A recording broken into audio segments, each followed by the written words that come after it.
Philippe Benoît, chef de projet au pôle urbanisme. Alors, le pôle urbanisme s'occupe de différents types de missions. D'abord à travers des plans guides, c'est-à-dire comment faire émerger la ville de demain, comment prendre en compte les enjeux stratégiques sur le grand territoire et les amener à aboutir au projet urbain.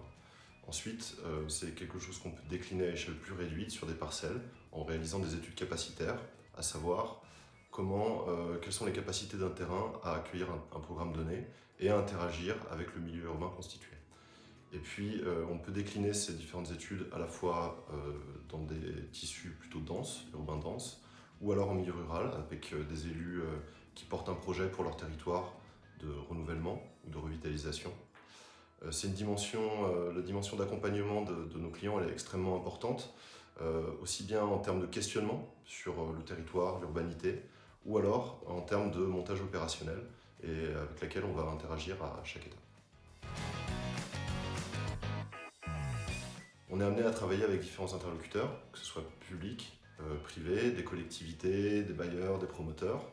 Et il faut savoir que l'équipe d'Urba est une petite équipe qui interagit en permanence avec les différentes équipes d'archi, mais aussi santé, les économistes, et dans un jeu de va-et-vient. C'est-à-dire qu'on va à la fois prélever de l'information sur soit une connaissance spécifique du territoire, soit une connaissance technique, et puis nous, en retour, on va apporter la grande échelle, une vision un peu plus large.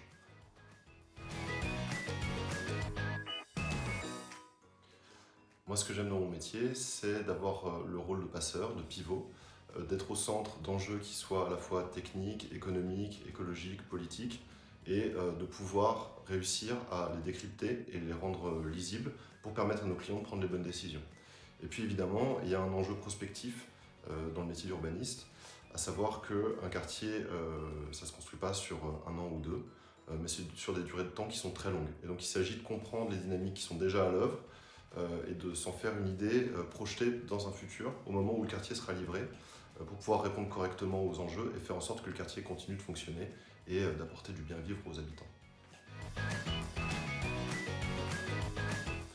Un projet sur lequel j'ai aimé travailler, c'est la transformation d'un hypermarché en périphérie de Perpignan, qui est un projet de recyclage foncier, c'est-à-dire comment est-ce qu'on va maîtriser l'artificialisation des sols en implantant un nouveau quartier, des logements, dans un quartier qui est jeune et qui a besoin de se stratifier historiquement. C'est un projet qui répond à des grands enjeux climatiques, mais aussi de désirabilité de ces quartiers et de les amener vers quelque chose d'arpentable et qu'on peut connaître dans les centres-villes plus anciens.